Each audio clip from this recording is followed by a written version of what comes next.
Hey guys, welcome to our channel. In this video, you'll learn on how to connect Tonwallet to Tapswap. So first, you just have to open your Tapswap on Telegram, okay? And then you just have to simply click on Start Now. So when you click on it, you'd be directed here to your dashboard. So what you're going to do, there are a couple of ways in how to simply connect our Tonwallet to Tapswap.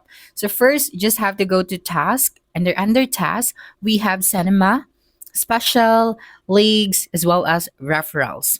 Okay, so when you go to these settings, we'd be able to see here an option where we can connect our Tonwallet. But as of the moment, since I just created this account, so I don't have that option. So when you go to the Boost option as well, you can see here an option where you can connect your Tonwallet.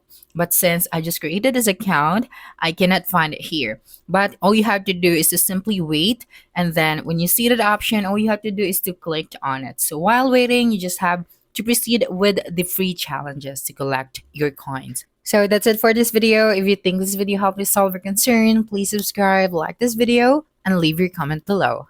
Bye.